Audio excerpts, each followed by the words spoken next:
Trump's tariffs seem at the moment an exercise in power, but in the very short run, they will weaken America.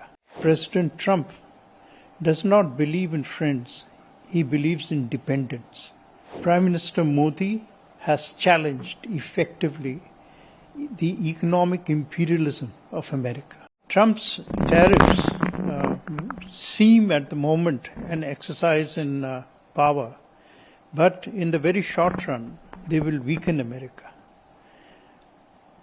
They will weaken America because this is a policy of overkill. This is also a policy which shows that President Trump does not believe in friends, he believes in dependents. Prime Minister Modi has challenged effectively the economic imperialism of America. President Trump does not understand, I think, that while actions have consequences, language also hurts, language disrupts. The language that he has used in international diplomacy is not acceptable to the world. Prime Minister Modi has shown that he is not going to run to Washington to pay a flattery tax.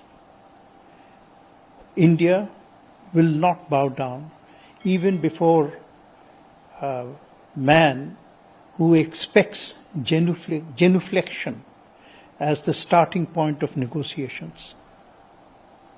This message has had a very important impact. These tariffs actually are now serving a have actually created a very historic moment. Suddenly, America, by its overkill, has energized and, in a sense, even reinvented alliances and blocs that had gone dormant. Today, BRICS, to give the best example, has become a big worry for Washington because BRICS by itself is now more powerful today than the American alliance across the world. The world spotlight now is focused this week on the meeting at SCO between Prime Minister Modi, President Xi, and President Putin. It is not focused on Washington. It has become a world in transition, and the price of President Trump's overkill will be a very heavy price. I myself foresee that America will soon become at its weakest point since 1914, in over a century, since before World War I, because America now has lost the faith of its allies in Europe, and America has lost the trust of its friends in the rest of the world, India being one of them. It will take a long time for the world to rediscover, if it can, trust in Washington. Well, this will have some disruption on those specific items, but the extent of quote-unquote damage to our international trade is certainly not as significant as some people might want you to believe.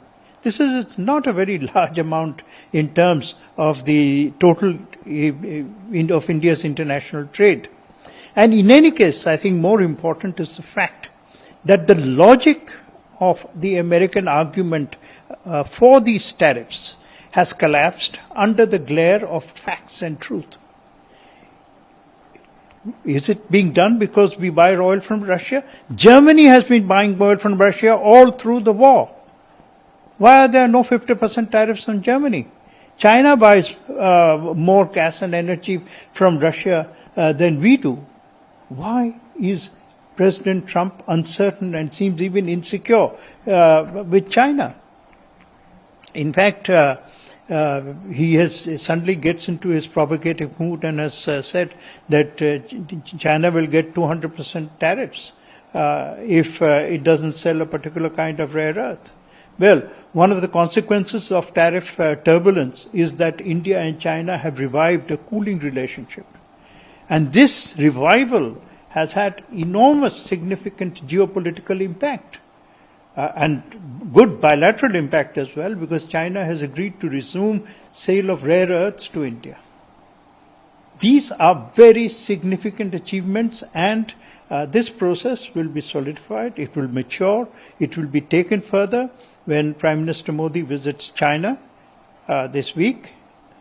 And I think we will see, perhaps not on the main agenda, but certainly as part of quiet discussions, the emergence of a transformational new world order of different occasions when a single superpower, the days are, they will no longer dominate events.